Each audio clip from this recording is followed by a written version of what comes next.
Hi, I'm Yashovardhan and today is 17th of May 2025. आज हम लोग जिस मुद्दे पे बात कर रहे हैं क्योंकि जब भारत और पाकिस्तान के बीच में तनाव हुआ, 4 दिन तक युद्ध जैसी स्थितियां बनी रहीं, फिर सीज फायर हुआ, तो देखा गया कि भारत एकदम अलग थलग पड़ गया, अकेला रह गया। जैसा कि पुराने समय में होता था नेहरू के टाइम पे या इंदिरा गांधी के टाइम पे कि यूएसएसआर जो रशिया होता था वो बिल्कुल पीछे खड़ा हो जाता था कि अगर कोई भी कोशिश करेगा इंडिया के ऊपर अटैक करने की तो एकदम हम पीछे खड़े हैं, हम मानेंगे हमारे ऊपर आक्रमण हुआ तो रूस इस तरह से खड़ा हो जाता था। इस बार ऐसा क्या हुआ कि रशिया भी पीछे नहीं खड़ा हुआ, जबकि पाकिस्तान के पीछे चीन खड़ा हो गया, अजरबैजान खड़ा हो गया, टर्की खड़ा हो गया और अंकल सैम ने खुद आकर के बोला भैया सीज फायर हो गया। आप सोच के देखिए, मतलब भारत की सरकार ने सीज फायर की घोषणा नहीं की। सीज फायर की घोषणा कौन करता है? अमेरिका का राष्ट्रपति करता है। सोच के देखिए, और सरकार का बयान बहुत बाद में आता है। तो क्या स्थितियां हैं विदेश नीति के सामने, किस तरह के चैलेंजेस हैं? अब आज हम इस मुद्दे पे बात करेंगे क्योंकि देखिए हमने बहुत सारी बातें, बहुत सारे वीडियोस चल रहे हैं, कोई हथियारों के बारे में बताएगा, कोई ये बताएगा, कोई वो बताएगा, बट मुद्दे की बात भी करना जरूरी है कि आखिर हमारी फॉरेन पॉलिसी कहां पर इस वक्त स्टैंड करती है। क्या नॉन अलाइनमेंट की पॉलिसी सही थी या आज वो नहीं है, या मल्टी अलाइनमेंट पे हम चले गए हैं? इंडिया की फॉरेन पॉलिसी कहां स्टैंड करती है, इन मुद्दों पे बात करेंगे आज। क्लियर है? तो चलिए शुरुआत करते हैं। और यहां पे हमारा है पाकिस्तान के साथ संघर्ष में ऐसा क्या हुआ कि भारत की विदेश नीति पर अब सवाल उठ रहे हैं। अगर आप नहीं उठाते तो सीधी सी बात है आपके अंदर जान नहीं है, आप सोचते नहीं है, इसका मतलब आप बस पशुओं की तरह चारा खाते हैं और सोचते नहीं है। सोचिए, अखबारों में जो खबरें आती, सोचिए कि चीन किस तरह से पाकिस्तान को सपोर्ट कर रहा है, टर्की और अजरबैजान खड़े हो गए हैं। लेकिन अगर हम देखें कि बायकॉट टर्की जैसी चीजें हो रही है लेकिन हम इंडियंस कर रहे हैं, क्या दुनिया के अन्य देशों ने बायकॉट पाकिस्तान किया? नहीं किया, नहीं किया। यह सवाल उठता है भारत की, हमारी जो फॉरेन पॉलिसी उस पर, और हम एक एक करके हर मुद्दे पर बातचीत करेंगे और इसके नोट्स आपको मिल जाएंगे हिंदी और इंग्लिश दोनों में। आज के आप करंट अफेयर्स में जाएंगे हजेला आईएएस एकेडमी की वेबसाइट पर, वहां आपको मिल जाएंगे और बकायदा एक इस पे ऐसे मिलेगा आपको, और मिलेंगे आपको मीन्स के दो, कम से कम दो आपको मॉडल आंसर्स भी और एमसीक्यूज रिलेटेड, क्योंकि हम क्वाड पे भी बात करेंगे, नैम पे भी बात करेंगे और संघाई कॉपरेशन ऑर्गेनाइजेशन पर भी बात करेंगे, यूएसएसआर पर भी बात करेंगे। जब इन सारे गुटों पे हम बात करेंगे तो वहां से प्रीलिम्स के क्वेश्चंस भी आते हैं, उनको भी देखना जरूरी होगा। सो चलिए देखिए, भारत और पाकिस्तान के बीच में 4 दिन तक लगातार संघर्ष चलता है और ऐसे में बड़ा सवाल आता है कि दुनिया के जो बड़े देश हैं, ताकतवर देश हैं, उन्होंने किस तरह की प्रतिक्रिया दी। अमेरिका ने, रशिया ने, क्या आपने सुना रूस ने कुछ बोला कि हम चिंता मत करो, बंगाल की खाड़ी में हम आ गए हैं, जैसे कि पुराने समय में हुआ था जब बांग्लादेश बना था 1971-72 की बात कर रहा हूं मैं। सोच के देखिए, इस बार ऐसा कुछ भी नहीं हुआ, राइट। और देखते हैं यहां पर, देखिए कि यहां पर चाइना ने क्या कहा। चाइना ने बिल्कुल खुलेआम कहा कि वो पाकिस्तान की सोवरेनिटी की रक्षा करेगा, संप्रभुता की रक्षा करेगा। लेकिन अगर हम देखें तो भारत के लिए इस तरह की बात किसी भी कंट्री ने नहीं कही। क्या लगता है, कभी जब आपका कभी दो गुटों में झगड़ा हो जाए स्कूल कॉलेजेस में और आप अलग थलग खड़े रह जाएं, आपके पीछे आपके दोस्त ना खड़े हो, तो कैसा फील होता है? आप कह सकते हैं जरूरत ही नहीं पड़ी। अमेरिका के पीछे भी लोग खड़े होते हैं, नेटो जैसा एक बड़ा संगठन है जो कि लोग खड़े रहते हैं वहां पर। लेकिन आज हम बात करेंगे सिर्फ भारत की विदेश नीति पर नहीं बात करेंगे, बदलता हुआ वर्ल्ड ऑर्डर पर भी बात करेंगे। कैसे दुनिया में इस वक्त जो वर्ल्ड ऑर्डर चल रहा है, दुनिया के जो अलग अलग देशों की जो नीतियां हैं, कितनी ज्यादा विरोधाभासी हैं। टर्की को देखेंगे तो नेटो का मेंबर है, तो अमेरिका का सहयोगी है, लेकिन वो पाकिस्तान को यहां पे हथियार बेच रहा है। और जबकि 100 करोड़ डॉलर से ज्यादा का जो व्यापार होता है, $1 बिलियन का व्यापार होता है बिटवीन इंडिया एंड पाकिस्तान, अब माफ कीजिए India and US, Indian US और टर्की के साथ, और माफ कीजिए पाकिस्तान और यूएस। क्योंकि यूएस ने क्या बोला था, यूएस ने जो बोला था, उसने बोला था कि हम दोनों देशों से कभी ट्रेड नहीं करेंगे। तो भारत के साथ तो नो डाउट पाकिस्तान के कंपैरेटिव अगर देखें, अगर तुलना करके, तो बड़ा ट्रेड होता है, लेकिन सिर्फ $10 अरब का ट्रेड होता है बिटवीन यूएस एंड पाकिस्तान। सोच के देखिए। लेकिन तब भी वो पाकिस्तान के साथ खड़ा हुआ दिखा, क्योंकि उन्होंने एक भी बार ये नहीं कहा, अंकल सैम ने, अमेरिका ने, कि यहां पर उन टेररिस्ट लोगों को जिम्मेदार ठहराओ, इनको पकड़ के भारत को सौंपो, ये नहीं कहा एक भी बार। उन्होंने कहा भाई देखो ऐसा है, बस सीज फायर हो गया, इतनी बात की। तो चलिए हम एक एक मुद्दे पे बात करेंगे और देखते हैं। अब अगर यहाँ पे देखें तो एकमात्र भारत के साथ इजराइल जैसा देश ही खड़ा था जिसने कहा कि भारत को आत्मरक्षा का अधिकार है। क्लियर है? लेकिन इजराइल की गिनती इसलिए नहीं होती कि दूसरी तरफ अगर चीन खड़ा हो जाए तो चीन की अर्थव्यवस्था बहुत बड़ी है, चीन के पास सामरिक ताकत, जो हम बोलेंगे कि उसके पास सेना बहुत बड़ी है, और चीन दुनिया की दूसरी सबसे बड़ी अर्थव्यवस्था है। इन हालातों में इजराइल और चीन दोनों का कंपैरिजन हम कभी कर ही नहीं सकते, जैसे कि इंडिया और पाकिस्तान का कंपैरिजन नहीं है। समझ रहे हैं आप लोग? चलिए आगे देखते हैं। अब देखा जाए तो भाई ठीक है, इंडिया अपने आप में बोल सकता है, इंडिया बोलेगा भाई देखो हम अपने आप में ना सेल्फ सफिशिएंट हैं, हमें किसी की जरूरत नहीं है। लेकिन क्या ये सच है? नहीं है। देखिए दुनिया में अगर हम बात करें, जब भी कभी ये मुगालता किसी भी देश ने पाल लिया कि वो अपने आप में सफिशिएंट हैं, सेल्फ सफिशिएंट है, उन्हें किसी की जरूरत नहीं है, यूं समझ जाइए वो गलत नीति पर चल रहा है, किसी भी तरीके की हो। ठीक है, तो इस बात को समझ जाए तो अगर है ऐसी कोई बात तो वो गलत बात है, क्योंकि हम सबको जरूरत पड़ती है, दोस्तों की दोस्त बहुत जरूरी होते हैं। चलिए अब अगर यहाँ पे हम देखें कि क्या हुआ, तो देखिए अमेरिका ने युद्ध विराम की सूचना दी, भारत की सरकार ने नहीं दी, जबकि भारत की सरकार को शायद अमेरिका से पहले बताना चाहिए था, क्योंकि भारत ने पहले अमेरिका से बात की कि भाई साहब कर दीजिए घोषणा। कुछ तो था, ट्रंप का प्रेशर या यूएस गवर्नमेंट का प्रेशर था कि ये डिक्लेरेशन हम करेंगे, आप नहीं करोगे। इट मींस हमारी सोवरेनिटी कहां चली गई? सोचने वाली बात है। और अगर हम ये कह रहे हैं कि नहीं हमारी उनसे दोस्ती बहुत ज्यादा है, तो ये जो कल पिछली क्लास में मैंने बात की, टिम कुक को वो उन्होंने ये क्यों बोल दिया कि आप भारत में अपनी जो यूनिट है, प्रोडक्शन की यूनिट है, वो नहीं बनाएंगे आप? टिम कुक को बोला, एप्पल के सीईओ को। वाई?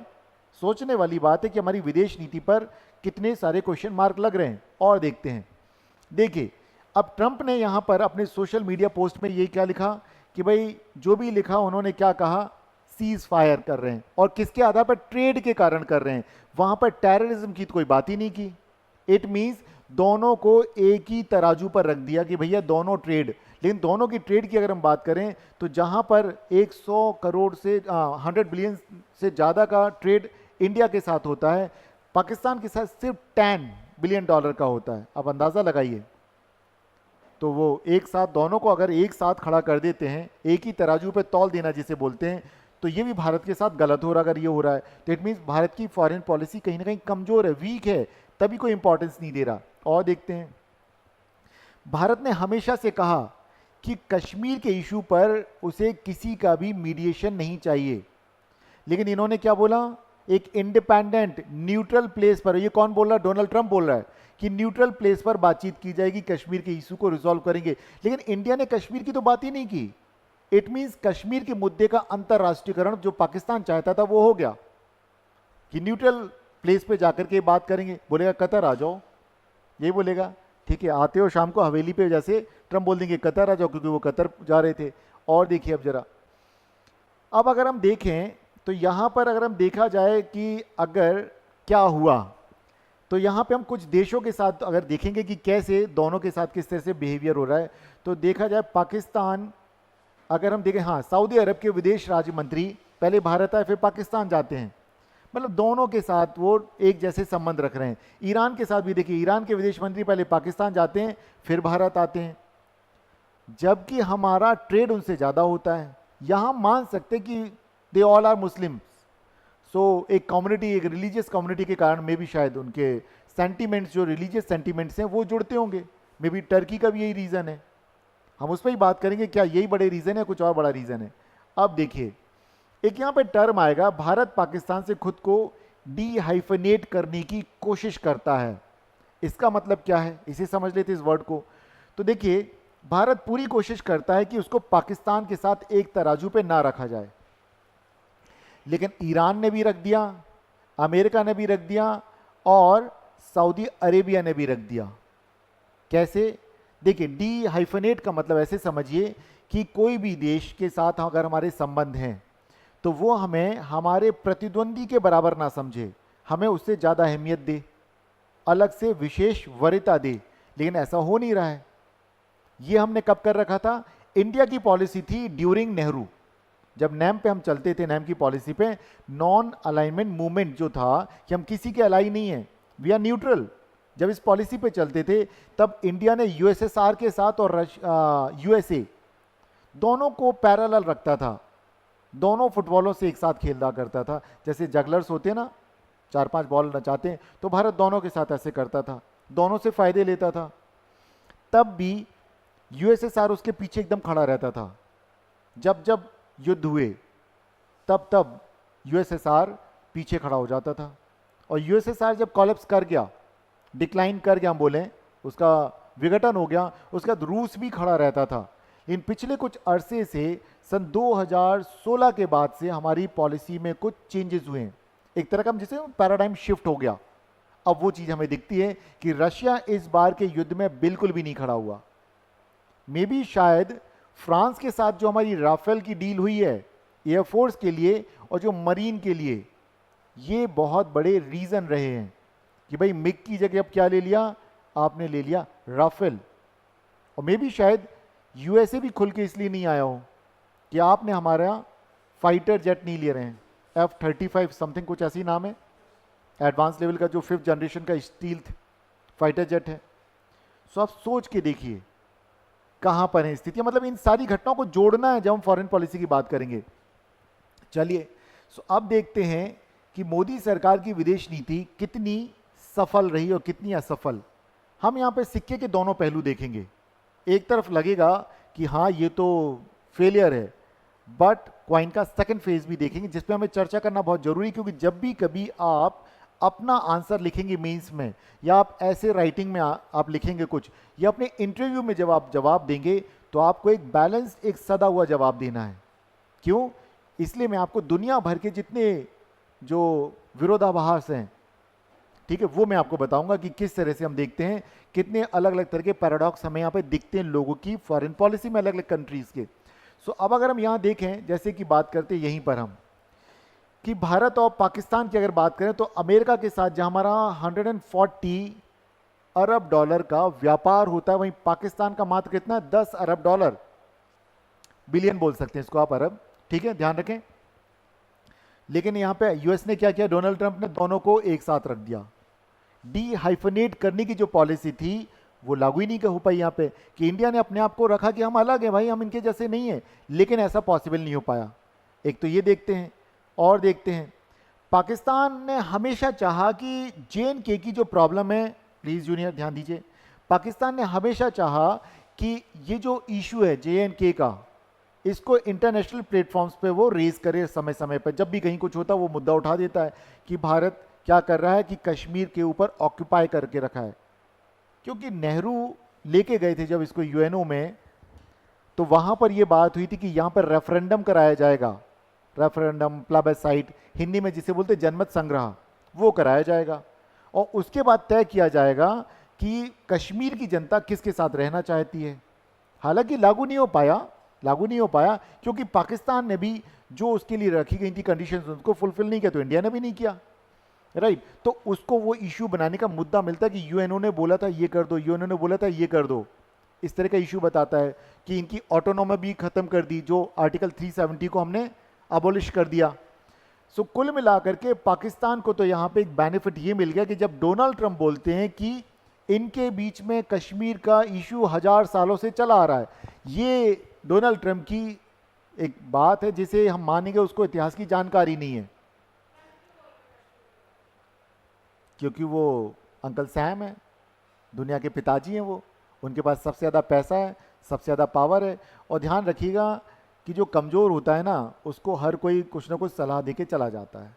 तो भारत दुनिया की चौथी अर्थव्यवस्था, इतना कमज़ोर भी नहीं है, लेकिन तब भी हम देखें, हम बहुत से मामलों पे यूएस के ऊपर डिपेंडेंट हैं। क्वाड में हम उनके मेंबर हैं, उनके साथ जुड़े हुए हैं। कई सारे अदर ऑर्गेनाइजेशंस में हम देखेंगे वहाँ हैं। अगर हमें आईएमएफ से कुछ लेना है तो यूएस के आगे पीछे होना पड़ता है, वर्ल्ड बैंक से कुछ लेना है तो यूएस के आगे। दुनिया भर के जितने यूएनओ के ऑर्गेनाइजेशन है हर जगह देखेंगे तो अगर किसी का भी वहाँ पर दबदबा है तो वेस्टर्न कंट्रीज या डेवलप्ड कंट्रीज उसमें सबसे ज़्यादा शेयर जो देता है वो है यूएस। तो यूएस की तो सुननी पड़ेगी हमें हर जगह, राइट। और यूएस की अपनी आवश्यकताएं हैं कि वो भारत को कभी कभी जो लॉलीपॉप दे देता है वो क्यों देता है, कि उसको चाइना को काउंटर करना है। सो अब यहाँ पे हम जब भी कोई बात करेंगे इन बातों को दिमाग में रखना है कि यूएसए अगर इंडिया को कभी भी कोई थोड़ा सा इंपॉर्टेंस अगर दे रहा है तो सिर्फ वो चाइना को काउंटर करने के लिए दे रहा है। इस बात को समझ के चलना है कि साउथ चाइना सी या जो पैसिफिक में चाइना को काउंटर करने के लिए कर रहा है, क्योंकि इंडियन ओशन में हम यहाँ हैं और इन देशों में यहाँ पे ताइवान हुआ, जापान हुआ, फिलीपींस हुआ, वियतनाम हुआ, इनके साथ लगातार डिस्प्यूट चलते हैं चाइना के, और इंडिया के साथ उसका बॉर्डर डिस्प्यूट है। तो भाई एक ही साथ हैं जब, तो बोलेगा एक साथ रखो इनको। चलिए और आगे बात करते हैं हम लोग। बट हाँ, जो मन में सवाल है पूछना है, बहुत अच्छा लगता है मुझे जब क्लास इंटरेक्टिव चलती है, आप लोग पूछते हैं तब मज़ा आता है। सो अब देखते हैं भारत की जो विदेश नीति है ये नॉन अलाइनमेंट से मल्टी अलाइनमेंट की तरफ आ गई है। मतलब जहां पे पहले हम गुटनिरपेक्षता की बात करते थे कि हम किसी भी ग्रुप में या गुट में शामिल नहीं होंगे, अब हम क्या करते हैं, हम कहते हैं नहीं भाई हम तो मल्टी, जितने ग्रुप मिलेंगे हम उसके मेंबर बनेंगे। अप्रोच बदल रही है। क्यों बदल रही है, क्यों बदल रही है सवाल आएगा ना। मैंने यहाँ WTO नहीं लिखा, मैंने यहाँ पे ग्लोबलाइजेशन नहीं लिखा, लेकिन हम चर्चा कर रहे हैं तो आप समझ जाएं कि अब यहाँ पर ग्लोबलाइजेशन का टाइम है। जब ग्लोबलाइजेशन का एरा है तो अगर हम जाएंगे ट्रेड करने कभी भी कहीं भी किसी के साथ, तो ऐसा तो नहीं कि सिर्फ रशिया के साथ ही ट्रेड करेंगे हम, नहीं। अगर हम ऐसा कर रहे हैं तो हम अपने पैर पे कुल्हाड़ी मार रहे हैं, कहते हैं ना अपने गड्ढे में खुद गिर रहे हैं। सो अब हमें क्या करना है कि दुनिया के जितने भी देश हैं उन सबके साथ हमें अपने संबंध अच्छे बनाने होंगे। आज की जो विदेश नीति है वो आवश्यकता के ऊपर डिपेंडेंट है कि हमें आपकी कितनी ज़रूरत है। समझ रहे हैं, इस बात पे तो हम उन सारे मुद्दों पे बातचीत करेंगे, तो इसको आपने नेगेटिव तरीके से नहीं देखना है, लेकिन हमें चर्चा करना जरूरी है क्योंकि आपके सामने क्वेश्चन इस तरह का आएगा कि भारत की विदेश नीति नॉन अलाइनमेंट से मल्टी अलाइनमेंट की ओर टिल्टेड है, झुकी हुई है। तो आप कैसे जवाब देंगे? जब आपको ये सारी बातें हम डिस्कस करेंगे तो आपकी समझ बनेगी, तब आप मेंस में आंसर लिख पाएंगे, ऐसे लिख पाएंगे या इंटरव्यू में जवाब दे पाएंगे आप न्यूट्रल होकर के। जूनियर ठीक कह रहा हूं? चलिए ठीक है, बोलते जाइएगा ठीक कह रहे हो। अब देखते हैं, अगर हम भारत में देखें कि गुटनिरपेक्षता की जगह हम कहां पे पहुंच गए हैं, मल्टी अलाइनमेंट पे आ गए हैं।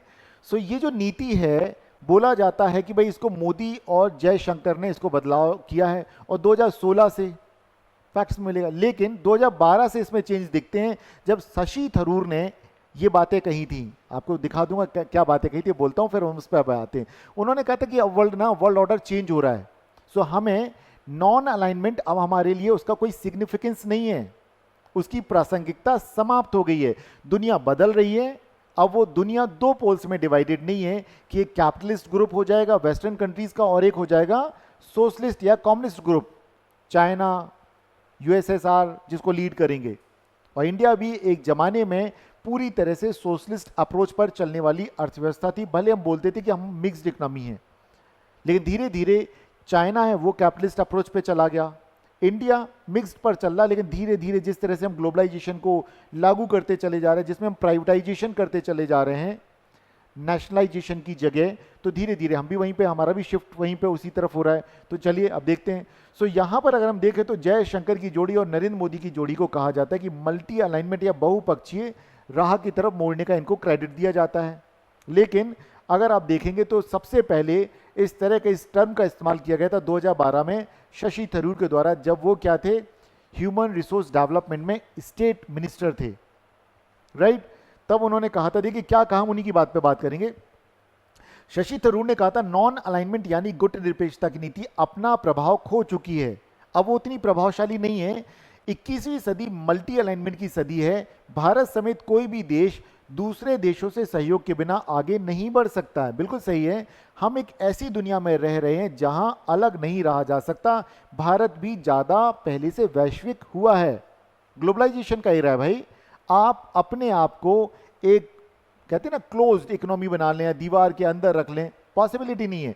जब जब जिसने कोशिश की वो कलप्स कर गए। यूएसएसआर ने कोशिश की, डिक्लाइन कर गए, सारे देश छोड़ छोड़ के चले गए। भाई आर्थिक विकास बहुत जरूरी होता है, राइट। अब देखते हैं क्या हुआ। तो 1979 के बाद 2016 में पहली बार ऐसा होगा कि नॉन अलाइनमेंट देशों का एक मीटिंग होगी और उसमें प्राइम मिनिस्टर नहीं जाएंगे। ठीक है, देखते हैं अब क्या होता है। देखिए 1979 के बाद 2016 में नरेंद्र मोदी पहले ऐसे प्रधानमंत्री थे जो 120 गुटनिरपेक्ष देशों की वार्षिक बैठक में शामिल नहीं हुए। ध्यान रखें। अब देखिए, तो क्या ऐसा माना जाए कि नेहरू की नीति को छोड़ दिया गुटनिरपेक्षता की और हम मल्टी अलाइनमेंट की तरफ आ गए? तो देखिए, अब अगर बोला जाएगा कि मोदी सरकार की अगर हम देखें तो अमेरिका के साथ करीबियां बढ़ गई हैं और अमेरिका को अब बताया जाता है कि वो उसका कैसा है, स्वाभाविक सहयोगी है। ठीक है, कि भाई इनके साथ तो हमारा चलेगा। ठीक है, अब इस तरह की बात होती है। अब अगर हम देखें तो भारत के साथ अगर अमेरिका की बढ़ती हुई नजदीकी देखा जाए तो वो क्या है, अवसरवादिता। क्या बोलते हैं अवसरवादिता, जानते हैं आप क्या होता है अवसरवादिता, समझते हैं कि नहीं? देखिए, जब जिसके साथ हमें लगता है कि इसके अलाई बनने पे हमें फायदा है तो हम उसके साथ जुड़ जाते हैं। सन 2005 में हमें लग रहा था कि सिविल न्यूक्लियर डील करनी है, कर ली अमेरिका के साथ, सभी को मालूम है। ठीक है, मनमोहन सिंह जी की सरकार थी, कर ली वहां पर, क्लियर है। और फिर हमें लगा कि यूएसएसआर जो हमारा सबसे बड़ा सहयोगी हुआ करता था, कई बार हमने उसके विरुद्ध अगर कहीं कुछ हो रहा है तो भले हमने उसके समर्थन में नहीं दिया वोट, लेकिन हम वोटिंग से बाहर आ गए। जब रशिया और यूक्रेन के जब क्लैशेस हो रहे हैं और वहाँ पे जब भी यूनाइटेड नेशन में कोई भी मीटिंग्स बुलाई गई हैं तो वोटिंग से भारत ने अपने आप को बाहर कर लिया। तो एक तरह से इनडायरेक्ट तरीके से ये अमेरिका को सपोर्ट करना हुआ।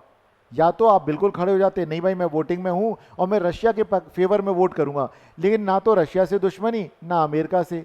तो उन्होंने क्या किया, इस तरीके से रशिया का भरोसा खो दिया। ये सच है, क्योंकि वो जब अभी आप देखेंगे तो क्या वोटिंग से बाहर हो जाता था, अगेंस्ट वोट नहीं किया। लेकिन अगेंस्ट नहीं करने का मतलब है कि आप जो उसके अगेंस्ट है, लाइक यूएसए, आप उसके सपोर्ट में हैं। और यूएसए के साथ अगर आप इसलिए नहीं जा रहे क्योंकि आपको जरूरत रशिया की इस तरह से कि उसका मेघ हमारे पास है और बहुत सारे रक्षा उत्पाद हमारे पास हैं, तो हमें जरूरत पड़ेगी उनको रिप्लेस करने की, रिपेयर पार्ट्स उनके चाहिए होंगे रिपेयरिंग के लिए। तो ऐसे में अचानक से, और इसके अलावा रशिया से हम बड़े पैमाने पर तेल भी लेते हैं, क्रूड ऑयल लेते हैं। ठीक है, और वो हमें सस्ते दाम पे मिल जाता है। यहाँ तक कि हमें किस में मिल जाता है, हमारे और रशिया के बीच में रुपी और रूबल का एग्रीमेंट है, उनकी जो करेंसी है रूबल है। तो अगर वो हमारे को देंगे तो हम रुपी और रूबल में भी कर लेते हैं ट्रेड, ये भी है। ठीक है, सो अब ये देखते हैं, वही दोनों पे बातचीत करते हैं। तो अब देखा जाए 2019 में हमारे फॉरेन सेक्रेटरी जो थे विजय गोखले, इन्होंने एक बात कही, भारत और अमेरिका सहयोगी हैं, लेकिन ये कैसे हैं, इशू बेस्ड, मुद्दा आधारित सहयोग है इनके बीच में। कहा जाता है दोनों देशों का सहयोग वैचारिक नहीं है क्योंकि आइडियोलॉजी मैच नहीं करती है, लेकिन आज की डेट में आइडियोलॉजी मैच करने लग गई है क्योंकि हम भी कैपिटलिस्ट अप्रोच पे चल रहे हैं। कई विश्लेषक, मतलब कई एनालिसिस जो करने वाले हैं, उनका कहना है कि चीन से अमेरिका की बादशाहत को लगातार चुनौती मिलती है। चाइना को अगर देखें, चाइना अपना पावर बढ़ाता चला जा रहा है। ऐसे में यूएस को क्या लगता है कि भाई इंडियन ओशन वाला जो ये रीजन है, यहाँ पर चीन के दबदबे को काउंटर करने के लिए कोई चाहिए हमें, तो वहाँ पर इंडिया उसके लिए ठीक लगता है कि भाई इंडिया सही है। और तो सब छोटे छोटे देश हैं, क्योंकि आज के समय में रशिया और चाइना एक हो चुके हैं लगभग। क्यों? क्योंकि दोनों का सेम एनिमी है। कौन है? यूएसए। सीधी सी बात है। सो अब ये देखें, सो मल्टी अलाइनमेंट का ही हम परिणाम देखते हैं कि भारत क्वाड का भी मेंबर है और साथ ही साथ संघाई, कौन सा ये कॉपरेशन ऑर्गेनाइजेशन, एससीओ में आप देखेंगे तो वहां पे चाइना मिल जाएगा, रशिया मिल जाएगा, और वहां पे हम क्वाड की बात करेंगे तो यहाँ पे यूएस होगा, जापान होगा, ऑस्ट्रेलिया होगा और इंडिया भी एक उसका मेंबर है। इस तरह से देखेंगे तो ये क्या है, नॉन अलाइनमेंट से हम मल्टी अलाइनमेंट में चले गए हैं कि हम देख रहे हैं दोनों ही तरफ के लोगों के साथ हम जुड़े हुए हैं उनके गुट में। अब देखते हैं, एससीओ जहां चाइना और रशिया के दबदबे वाला संगठन है, वहीं पर क्वाड में क्या है, चाइना के अगेंस्ट बनाया हुआ है। ठीक है, क्योंकि जापान कहां पर है, पैसिफिक, ऑस्ट्रेलिया कहां है, पैसिफिक, तो देख लीजिए। और बड़ा इंटरेस्ट अगर देखें तो यूएसए, माफ कीजिए, यूएसए जो है वो भी पैसिफिक में, क्योंकि वेस्टर्न पार्ट कहाँ है, पूरा का पूरा अगर देखें तो पैसिफिक, राइट। ठीक है, तो इस तरह से देखें तो सारे ये तीन, और बाकी यहाँ पे इंडिया को जोड़ लिया उन्होंने, क्योंकि यहाँ पर भी लगातार इंडिया के बॉर्डर पर क्लैशेस चलते हैं। तो उनको लगा भाई क्या होगा, एक जैसी सोच, तो आ जाइए हमारे साथ, तो इंडिया उनके साथ शामिल हो गया। अब देखिए एक और बात देखेंगे, रशिया कभी भी खुश नहीं है इस बात से कि जो इंडिया है क्वाड का मेंबर बन गया। अभी हम इन सब चीज़ों को मिला के फिर हम एनालिसिस पे और आएंगे। अभी हम देखें कौन कौन क्या क्या सोचता है। तो रूस के जो विदेश मंत्री सरगेई लावरोव, इन्होंने एक बात कही सन 2020 में, पश्चिम एक ध्रुवीय विश्व बहाल करना चाहता है, मतलब वो फिर से चाहता है कि यूनिपोलर वर्ल्ड कायम हो जाए। ठीक है, वेस्टर्न कंट्रीज चाहते हैं, उसमें वेस्टर्न कंट्रीज का मतलब यूएसए चाहता है कि यूनिपोलर वर्ल्ड बन जाए, जबकि आज दुनिया मल्टीपोलर हो चुकी है। कैसे, एक तो हो गया दबदबे वाला देश यूएस हो गया, फिर यूरोप का अपना दबदबा है, वहाँ पे फ्रांस और जर्मनी चैलेंज करते हैं। इसके अलावा फिर यहाँ पे अगर एशिया में आएंगे तो यहाँ पे तीन बड़े बड़े पावर दिखते हैं, रशिया भी दिखता है। रशिया तो ऐसा है कि यूरोप और एशिया दोनों में आता है, यूराल उसको डिवाइड करता है। चाइना भी है, और इंडिया भी रीजनल पावर के तौर पे उभर के आ गया है। सो अब हमें वर्ल्ड क्या दिखता है, कई सारे अलग अलग दिखते हैं। तो हम देखते हैं कि दुनिया बदलती चली जा रही है। और देखिए चाइना और रशिया कभी भी यूएस के साथ नहीं जाएंगे, भले ही अभी कितना भी डोनाल्ड ट्रंप आए और उन्होंने कहा कि पुतिन तो मेरा दोस्त है, जैसे मोदी जी उनके दोस्त हैं, पुतिन तो मेरा दोस्त है और मैं सीज फायर करवा दूंगा यूक्रेन के साथ, लेकिन वो आज तक पॉसिबल नहीं है। आज तक तो नहीं हो पाया भाई, चल ही रही है डील, बातचीत चल रही है, कुछ दिनों के लिए चलेगी फिर सस्पेंड हो जाएगा, ये चल रहा है। अब अगर हम देखें क्वाड, क्वाड ने क्या यहाँ पे बिगाड़ दिया, क्वाड ने बैलेंस बिगाड़ने की कोशिश की, और इस चक्कर में भारत की विदेश नीति पर भी हम देखते हैं कई इसका इम्पैक्ट दिखते हैं हमें कई जगह पे। एससीओ, एससीओ क्या है भाई, कौन सा ग्रुप है ये, संघाई कॉपरेशन ऑर्गेनाइजेशन। ये एक वो ग्रुप है जहां पे 5 देश मिले। ये इन 5 देश कौन कौन से हैं, China, Russia, Uzbekistan, Kazakhstan, Turkmenistan. ठीक है, ये कुल मिलाकर के जो ये देश हैं इन्होंने मिले, और इन सब के बीच में क्या था, बॉर्डर डिस्प्यूट थे। इस संगठन को बनाने का उद्देश्य था कि अपने बॉर्डर डिस्प्यूट को सेटल करेंगे, और ये एक तरह का स्ट्रैटेजिक या सामरिक संगठन है कि अगर हमारे किसी भी अलाई पर कोई अटैक करता है तो हम सब मिल करके उसका सामना करेंगे। ठीक है, चलिए आगे बात करते हैं। तो अब देखा जाए कि एससीओ में 5 के बाद फिर धीरे धीरे सदस्य बढ़ते चले गए, तो पाकिस्तान भी है और आज इंडिया भी है। तो एससीओ के अंदर पाकिस्तान भी और इंडिया भी है, लेकिन अभी हुआ क्या, युद्ध के समय पे क्या हुआ, चाइना ने फुल सपोर्ट किसको दे दिया, पाकिस्तान को। इंडिया को क्यों नहीं दिया, समझिएगा क्यों नहीं दिया। तिब्बत के अलावा एक और बड़ा रीजन है, क्योंकि पाकिस्तान जो है वो एक क्लाइंट कंट्री है, चाइना का वो क्लाइंट है। ठीक है, चाइना का वो क्लाइंट है। कैसा है, अभी हम और बात करेंगे इस पे कि कैसे वो पिछलग्गू है उसका, राइट। सो अब चलिए अब देखते हैं यहां पर अगला। अगर देखा जाए तो यहां पे देखा, लेकिन क्वाड का क्या कोई भी मेंबर इंडिया के फेवर में आया, जापान ने कुछ कहा, यूएस ने कुछ कहा, ऑस्ट्रेलिया आया कि अरे भाई चिंता मत करो हम खड़े हैं यहां पर, कोई भी नहीं आया। आप अपने आप को खुश कर सकते हो कि अरे भारत दुनिया की चौथी बड़ी अर्थव्यवस्था है, भारत अपने आप में बहुत सक्षम है। प्रोफेसर कमर अभी बताएंगे, यही लॉजिक देंगे अपना वो। ठीक है, ठीक है। मनोहर पर्रिकर जानते कौन थे, डिफेंस मिनिस्टर थे, उनके नाम से एक बड़ा डिफेंस पर एनालिसिस करने वाला एक इंस्टीट्यूट है, तो प्रोफेसर कमर वहाँ पर फैलो रहे, उनकी बातें भी हम सुनेंगे वो क्या कहते हैं। चलिए अभी तो फिलहाल हम इनका देखते हैं, रशिया के एक जो दुर्गीन, अब क्वाड पर ये क्या कहते हैं देखिए। कहते हैं असली संकट में क्वाड से भारत को कोई मदद नहीं मिली। ठीक है, अमेरिका ने भारत को बस संघर्ष रोकने की सलाह दी। क्या एक सहयोगी की ये भूमिका होती है, सोच के देखिए। जबकि जब बांग्लादेश का निर्माण हो रहा था और पाकिस्तान के सपोर्ट में अमेरिका अपना एक जहाजी बेड़ा भेज रहा था भारत की तरफ, तो रशिया ने कहा था आप भेजो हम भेज देंगे, खत्म। यूएस वहीं रुक गया, कुछ नहीं किया उसने, कहते नहीं इनको निपट लेने दो, नहीं तो वर्ल्ड वॉर चल जाएगा। क्योंकि वो एक टाइम था कोल्ड वॉर का एरा, शीत युद्ध का समय बोला जाता है जिसको। सो अब आप सोच के देखिए, इस समय क्वाड का कोई भी सदस्य भारत के समर्थन में नहीं खड़ा हुआ, उल्टे उन्होंने कहा भाई देखो ऐसा है, सीज फायर कर दो। क्यों? उस पर हम बात करेंगे, क्योंकि उससे उनकी भी कमियां उभर के आई थी, इसलिए उन्होंने कहा कि मार्केट में छवि खराब हो जाएगी हमारी। और देखते हैं, अब देखिए इसका एक जवाब है। इसका जवाब ये है कि अब क्वाड की बात जब ये रशिया वाले करते हैं तो बोलेंगे देखो भाई जो क्वाड है ना वो कोई सुरक्षा गठजोड़ नहीं है, ठीक है, लेकिन SCO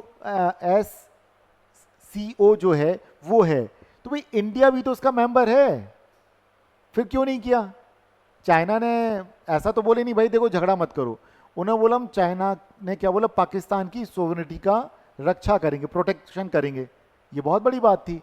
अब देखिए, अब देखते हैं कि क्वाड का कोई सुरक्षा, भारत किसी भी महाशक्ति का पिछ लग्गू नहीं है। चलो ये बात तुमने मान ली कि हमारी विदेश नीति स्वतंत्र है, कि हम किसी क्लाइंट कंट्री नहीं है, पिछ लग्गू नहीं है। और भारत की जो विदेश नीति है ये कैसी है? सोवरेन है, स्वायत्त है, हम बिल्कुल स्वतंत्र, हमें किसी की जरूरत नहीं पड़ती है। और देखिए इसके अलावा किसी दूसरे का संघर्ष है अपना हम खुद निपट लेते हैं। तो इस तरह से अगर देखा जाए तो कहा जाता है कि भारत अपने लिए खुद में सक्षम है। लेकिन अगर हम बात करते हैं कि क्या दुनिया में ऐसा ही है, तो दुनिया में विरोधाभास भरे पड़े हैं विदेश नीति के मामले में। इसलिए कहा जाता है कि कोई भी ना तो स्थायी शत्रु होता है ना कोई स्थायी मित्र होता है। एक जमाने में यूएसए हमारा एनिमी हुआ करता था और यूएसएसआर जो रशिया हमारा सबसे बड़ा दोस्त। मैं अपना बचपन बताता हूँ, जब मैं बचपन में होता था तो अमेरिका से चिढ़ता था और लगता था कि रूस हमारा सबसे बड़ा सहयोगी, क्योंकि रेडियो पे वही बातें सुनता था, पिताजी माताजी जब बातें कर रहे, चाचा लोग बातें कर रहे, अरे रूस हमारा दोस्त है, रूस हमारा, मतलब बचपन ऐसे बीता मेरा। कहीं भी टैंक वगैरह दिखते थे, ये रूस से मिला है, ऐसे दिखते थे। कहीं भी कैंटोनमेंट एरिया से जा रहा है, टैंक वैंक रखे रहते थे ना, ये रूस से मिला हमें, ये पाकिस्तान को हमने हराया था, 3 युद्ध हुए और उसमें हमारे को रूस ने मदद की, सब कुछ लगता था रूस ने किया। तो रूस मतलब ऐसा होता था, हाँ यूएसएसआर, बिल्कुल ठीक है रहा, यूएसएसआर, ठीक है। भारत की फिल्में वहाँ देखी जाती थी, राज कपूर, मतलब पुराने आप वीडियोस देखिए तब पता चलेगा कि क्या होता था। क्या गाना है? मेरा जूता है जापानी और हिंदुस्तानी, सर पे लाल टोपी रूसी। समझ रहे हैं? ये प्रतीक है कि हम सोशलिस्ट, मतलब हमारा दिमाग रूसी सोच पर डिपेंड है। लाल टोपी का मतलब क्या? वो कम्युनिस्ट सोशलिस्ट अप्रोच, वो रशिया की होती थी, जापान भी। और हम जापान को कहाँ रखते हैं? कहाँ रखते हैं? जूता है नीचे रखते हैं। और यहां पर किसको रखते हैं? रशिया को रखते हैं। श्री 420 एक फिल्म का नाम है, राज कपूर के ऊपर फिल्माई गई है, ये गाना उस फिल्म का है। कहीं मौका मिले तो सुनिएगा, यूट्यूब पे देख लीजिएगा और फिर इसके प्रतीक को समझिएगा। क्या प्रतीक है कि हम सर पे किसको बैठालते हैं? रशिया को रखते हैं। अपने सर पे कौन रखता है भाई? अपने बोलते हैं सर पे उठा के रखा, मतलब ताज रशिया को हम रखते हैं अपने सर पे, और बाकी सब नीचे हैं। चलिए, सो अगर देखा जाए तो अगर यहां देखें तो भारत और पाकिस्तान प्रतिद्वंदी हैं आपस में, बिल्कुल हैं। भारत और चीन प्रतिस्पर्धी हैं, कॉम्पिटिटर हैं। और भारत और रशिया कैसे स्ट्रैटेजिक पार्टनर हैं ये। और ये सब के सब कहां पर हैं? किसमें हैं? SCO में हैं। ब्रिक्स में कौन कौन है भाई? इनमें से इंडिया भी है, रशिया भी, चाइना भी है। अब आप सोच के कितने सारे संगठन। अगर हम G20 की बात करें तो वहां भी मिल जाएंगे हमें, डेवलपिंग कंट्रीज का जो ऑर्गेनाइजेशन है। और देखिए चीन की जेब में पाकिस्तान तो है, और कभी अमेरिका का जो सहयोगी हुआ करता था। एक जमाना था, एक जमाना था जब पाकिस्तान पूरी तरीके से अमेरिका की जेब में था, पूरी तरीके से। लेकिन आज वो किसकी जेब में पहुंच गया? चाइना। चाइना। और देखिए अमेरिका तो दुनिया में सबसे बड़ा मौका परस्त देश है। जब उसे लग रहा था कि अफगानिस्तान में ओसामा को ढूंढने के लिए ज़रूरत है, तो पूरी मदद, पाकिस्तान को बेस बनाया और वहाँ पे अटैक किया तालिबान के ऊपर। और फिर वहीं उसी पाकिस्तान के अंदर से उन्होंने ओसामा को पकड़ के ले गए एबटाबाद, ठीक है, उनका सैनिक इलाका है, आर्मी बेस, वही सैनिक इलाका है। तब उनका भरोसा उठ गया, अरे इतने सालों से उन्होंने एबटाबाद में ओसामा को छुपा के रखा था। उस समय के बाद से यूएस की नज़र पाकिस्तान के लिए बदल गई, बदल चुके हैं वो। अब और देखते हैं, चलिए अब देखते हैं। टर्की नेटो का मेंबर है, ठीक है, और अमेरिका का एक तरह से देखो, नेटो क्या है, नेटो एक क्या है, सुरक्षा संगठन है, कि नेटो के किसी भी सदस्य के ऊपर अगर अटैक किया जाता है तो सारे देशों के ऊपर आक्रमण माना जाएगा। लेकिन यहाँ पे स्थितियाँ क्या हो रही हैं, अब वो देखते हैं। नेटो का मेंबर टर्की है और अमेरिका का इस तरह से वो क्या है, एक सिक्योरिटी पार्टनर है। लेकिन जब वो 350 से ज़्यादा ड्रोन पाकिस्तान को भेज रहा है, क्या यूएसए को पता नहीं होगा? सब कुछ पता था यूएसए को, उसका इंटेलिजेंस बहुत ज़बरदस्त है। लेकिन उसने तो कोई प्रेशर नहीं डाला कि टर्की आप न्यूट्रल हो जाओ, चलो बेचे, आपने एक सौदा किया, लेकिन आप खुल करके मत आओ। लेकिन आया टर्की ने, खुल करके आ गया कि हम समर्थन देते हैं। और देखिए, अमेरिका की भारत के साथ स्ट्रैटेजिक पार्टनरशिप है, आर्थिक और रक्षा क्षेत्र में भी सहयोग है हम। और देखें, अगर देखें क्या हुआ पाकिस्तान में, अमेरिका ने उस व्यक्ति को मारा, समझ के किसके बात की, एबटाबाद, ये उस व्यक्ति का नाम है, मतलब कई लोग नाम नहीं, तो मैंने यहाँ पर ओसामा का नाम खुलेआम बोल रहा हूँ कि ओसामा की बात की जा रही है, उसके बाद से पॉलिसीज चेंज हो रही हैं। तब अमेरिका और पाकिस्तान के बीच में दूरियां बढ़नी शुरू हो गई। तो वो जगह कौन सी थी, एबटाबाद, वहाँ पे ओसामा बिन लादेन को पकड़ा गया था। और एक बहुत बढ़िया मूवी है, अगर आप देखना चाहें तो देखिएगा, मतलब उसमें दिखाया कैसे सर्विलांस किया था, क्या किया था, किस तरीके से ओसामा को पकड़ा। तो हॉलीवुड की मूवीज़ में पता चलता है काफ़ी कुछ। अब अगर देखा जाए तो पाकिस्तान को अमेरिका के सबसे बड़े प्रतिद्वंदी चीन से सैन्य मदद मिलती है, F-16 और JF या FJ क्या नाम है 17 चाइना का है, दोनों को उड़ाया पाकिस्तान ने भाई, समझिएगा बात को। और देखते हैं, और टर्की से भी उनके हैं, टर्की से 350 ड्रोन आए थे। कुल मिलाकर के अगर हम बात करें यहाँ पर, इन सब चीज़ों को देख के लगता है कि अंतर्राष्ट्रीय राजनीति में सभी लोग काय पे चल रहे हैं, अवसरवादिता पर चल रहे हैं, कि भाई जिससे जहाँ हमें फ़ायदा मिल रहा है बस हम उस पर चल रहे हैं। तो क्या भारत की विदेश नीति पर प्रश्न चिन्ह लगाना सही होगा? नहीं। अब हम कॉइन के सेकंड फेज की तरफ बढ़ रहे हैं, ठीक है, कॉइन के सेकंड फेज की तरफ बढ़ेंगे अब हम। चलिए अब देखते हैं, कुछ और बातें करते हैं। अमेरिकन थिंक टैंक है एक, वहाँ पर एक फेलो हैं सदानंद धुमे, वे क्या कहते हैं कि भारत पाकिस्तान तनाव का खामियाजा अब क्वाड को भुगतना पड़ेगा, क्योंकि अब इंडिया सोचेगा कि जब भारत और पाकिस्तान के बीच में इतना ज़्यादा टेंशन्स थे, क्या क्वाड का कोई मेंबर आया इंडिया के सपोर्ट में खड़ा हुआ? नहीं हुआ। उल्टे डोनाल्ड ट्रंप ने क्या बात की कि ये जो कश्मीर का मुद्दा, वो आप सोच के देखो, मतलब बंदा बोलता क्या है, कहता है हजारों साल की इनके बीच की प्रॉब्लम है। अरे भारत और पाकिस्तान बने हुए जुमा जुमा कितना टाइम हुआ, 47 में पाकिस्तान नाम का एक नया देश बना है, और हजारों साल बोल रहे हो आप। 622 ईस्वी में तो इस्लाम आया है, और पाकिस्तान में तो बहुत बाद में आया, सोच के देखिए। सो कुल मिलाकर के अगर जूनियर को ये पता, लेकिन डोनाल्ड ट्रंप को नहीं पता है, ठीक है। चलिए, तो उन्होंने क्या लिखा और चलते हैं। दुमे क्या कहते हैं, वे कहते हैं कि भारत और पाकिस्तान के बीच में जो टेंशन हुआ, इसका नुकसान कहीं ना कहीं क्वाड ग्रुप को होगा। कैसे होगा कि चाइना ने तो बिना देर किए पाकिस्तान को सपोर्ट दे दिया अपना, कि भैया इनकी सोवरेनिटी का हम प्रोटेक्शन करेंगे। लेकिन क्या कोई और आया जिस तरह से चाइना ने सपोर्ट किया पाकिस्तान को, इंडिया को सपोर्ट करने कोई भी नहीं आया, खुलकर कोई सदस्य समर्थन में नहीं आया, राइट। अब ये क्या कहते हैं, और देखिए, अगर देखा जाए तो भारत में क्या होगा, क्वाड खत्म नहीं होगा, लेकिन भारत में यूएसए को लेकर के क्या होगा, डाउट, कि भाई इन पर हम भरोसा नहीं कर सकते अब फ्यूचर में, क्लियर है। और कहीं ना कहीं कुछ ना कुछ तो रहा होगा कि इंडिया ने डाइवर्सिफाई करने की कोशिश की अपने, उसने पहले रशिया से भी ले रखे हैं बहुत सारी चीजें, फिर यूएस से भी लिया, और अब उसने क्या किया, फ्रांस से भी डील की। सीधा एक दिखता है कि भाई अब हम नॉन अलाइनमेंट पे नहीं है, बल्कि हम मल्टी अलाइनमेंट में, हम कई सारे देशों के साथ हम भी जहां से फायदा मिलेगा उस नीति पर चलेंगे। तो ये तय मान के चले कि अब हमारी विदेश नीति को हम क्रिटिसाइज नहीं करेंगे, हम कहेंगे भाई दुनिया इसी सिद्धांत पे चल रही है, तो भारत इसमें कौन सी जबरदस्ती की एक ही आइडियोलॉजी पे चलने में भलाई है, बिल्कुल नहीं है, बिल्कुल भी नहीं है, ध्यान रखिएगा, ठीक है। चलिए और देखते हैं अब रशिया क्यों नाराज है, उसको भी समझ लेते हैं। फरवरी 2022 में रूस ने यूक्रेन पर हमला किया, और भारत को अगर देखा जाए तो क्वाड के 3 मेंबर, 4 लोग हैं, तो इंडिया के अलावा तीनों के तीनों मेंबरों ने, जापान, ऑस्ट्रेलिया और यूएस ने यूक्रेन को सपोर्ट किया। रशिया ने माफ कीजिए, यूएसए ने रूस को सपोर्ट किया। कैसे सपोर्ट किया, कि उसने उसके अगेंस्ट वोट नहीं किया, ठीक है। अगर हम देखें तो वोट नहीं किया, मतलब जितने भी यूनाइटेड नेशन में जो प्रस्ताव लाए गए, भारत ने कभी भी उसके अगेंस्ट वोटिंग नहीं की, खिलाफ अगर हम देखें तो नहीं वोटिंग की, राइट। अब देखते हैं कुछ और चीज़ें।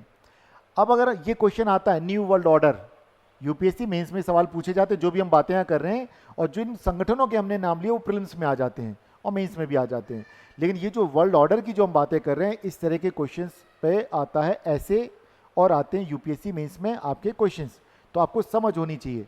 अब देखते हैं अगला क्या होता है।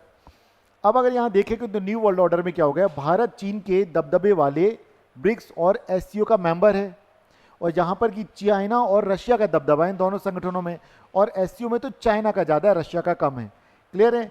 और हम देखें उसमें हम दोस्त भी हैं, और यहाँ पर हम चीन के विरोधी माने जाने वाले क्वाड में भी हैं।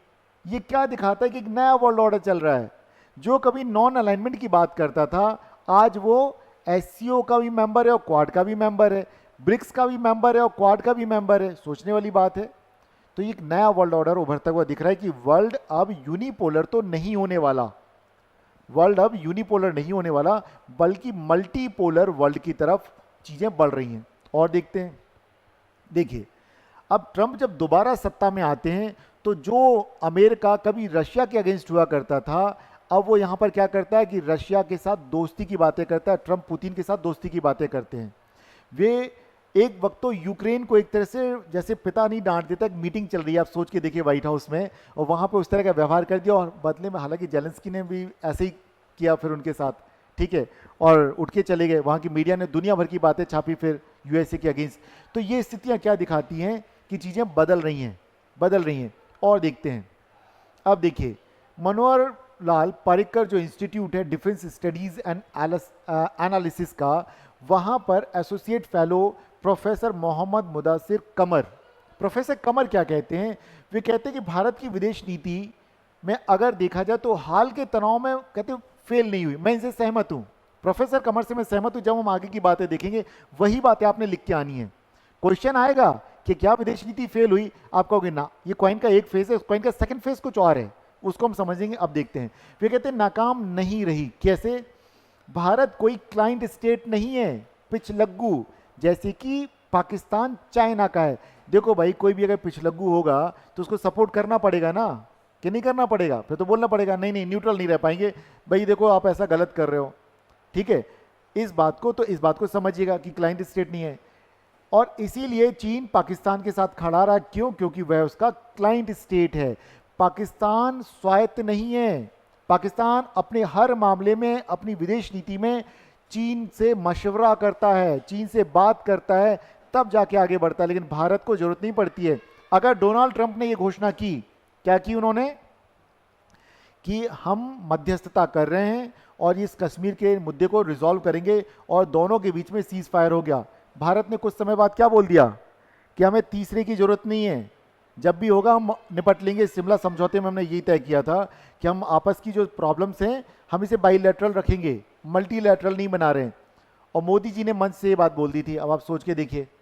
और देखते हैं, भारत दुनिया की चौथी बड़ी अर्थव्यवस्था है, और भारत को कोई भी देश हाँक नहीं सकता कि चलो जो हम कह रहे हैं उसके हिसाब से चलो। ये है, अब भारत एक शक्ति के रूप में उभर रहा है भाई, ठीक है। ऐसे में हो सकता है कि आपके कई दोस्त भी आपके प्रति क्या दिखाएं, उदासीनता दिखाएं। क्यों? क्योंकि वो आपको एक किस तरह से देख रहे हैं कि आप वो एक कॉम्पिटिटर के तौर पे उभर रहे हैं उनके। क्लियर है? इस तरीके से दिख सकते हैं। इसलिए हम इस घटना को अपनी विदेश नीति की नाकामी के तौर पे नहीं देख सकते, बल्कि हम ये देखेंगे कि इंडिया ने किस तरह से स्टैंड लिया। इंडिया ने जो रिटेलिएशन दिखाया तो अमेरिका तक को दखल करना पड़ा। इसको इस तरीके से देखिए कि उन्होंने कहा कि नहीं भाई युद्ध बंद कीजिए, सीज फायर कीजिए। क्लियर है? अब देखते हैं। अब देखिए भारत क्या है, आज अपना भारत मल्टी अलाइनमेंट की विदेश नीति पर चलता है। कैसे? क्योंकि अब वो देखता है कि अब वो अपने जो हित हैं उस पर अगर कोई चोट पहुंचाता है तो वहां पे बोलता है। अब वो बोलता है और दूसरे संगठनों के साथ भी वो अपने संबंध बराबर रखता है। क्लियर है? अब जैसे कि अगर हम देखें, अभी दुनिया में देखें क्या हो रहा है, यूक्रेन पर रूस के हमले, इजराइल के गाजा पर हमले, और अमेरिका के प्रति बढ़ते हुए अविश्वास और चीन के उभार के कारण हम क्या देखते हैं, पुराना जो वर्ल्ड ऑर्डर है अब वो चेंज हो रहा है। ठीक है, क्योंकि यहां हमने देखा कि चीजें पहले जैसी नहीं रही हैं, कि पहले जो यूएसए का एक दबदबा हुआ करता था वो बदल रहा है और दुनिया मल्टीपोल की तरफ बढ़ रही है, राइट। और ऐसे में हम देखेंगे कि जहां पे अमेरिका, यूरोपियन यूनियन, चाइना और रूस, ये 4 बड़े पोल हमें दिखने लग गए हैं। और इनसे जो नीचे वाले जो थोड़े से छोटे देश हैं, जैसे कि Turkey, Saudi Arabia, Bharat, Indonesia, ये सब भी अपना अपना एक अलग स्टैंड रखते हैं, ये रीजनल पावर के तौर पे उभर के आए हैं। अब क्लियर है। सो अब अगर हम यहाँ पे देखें तो अब पूरा का पूरा दुनिया जो है एक नए वर्ल्ड ऑर्डर में चल रही है, और भारत ने भी अपनी विदेश नीति को उसके अकॉर्डिंगली क्या बना दिया, फ्लेक्सिबल बना लिया है। अब वो किसी एक विचारधारा पर आधारित होकर के नहीं चल रहा है। तो अब यहाँ पर एक जो बड़ा सवाल उठता है कि क्या भारत की विदेश नीति की परीक्षा हुई, क्या वो फेल हुआ, क्या वो पास हुआ।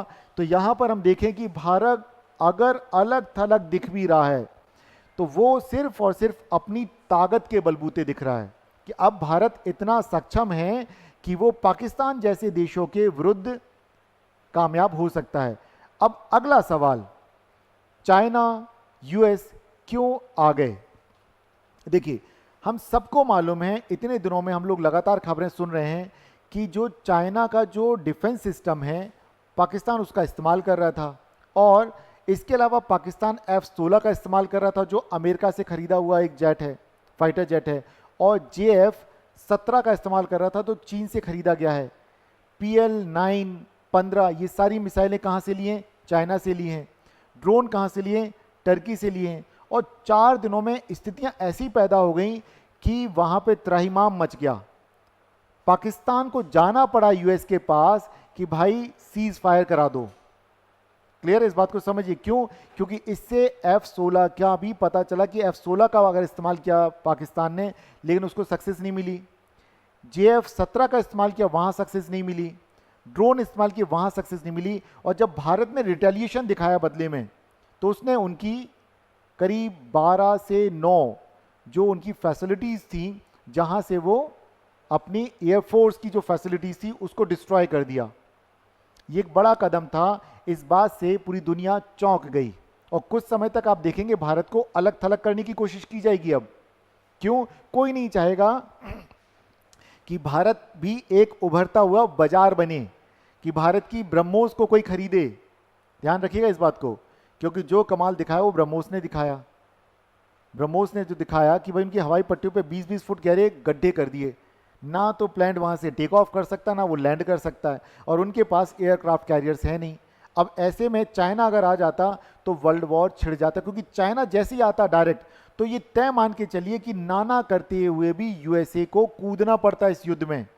तो ये तय मान के चलिए कि चाहे कितना भी आपको लगता है कि पाकिस्तान के पीछे चाइना खड़ा हो जाएगा, लेकिन वो जब युद्ध होने लग जाएगा तो अपने वो क्या करेगा, अपने इक्विपमेंट्स तो बेच देगा, अपने फाइटर जेट बेच देगा, मिसाइल्स बेच देगा, लेकिन वो परोक्ष रूप से डायरेक्ट युद्ध में शामिल नहीं होगा। क्योंकि जैसे वो युद्ध में शामिल हो जाएगा तो यूएसए की मजबूरी होगी इंडिया को सपोर्ट करना। अगर वो नहीं करेगा तो पूरा का पूरा जो एशिया है ये चीन और रूस के कब्जे में चला जाएगा।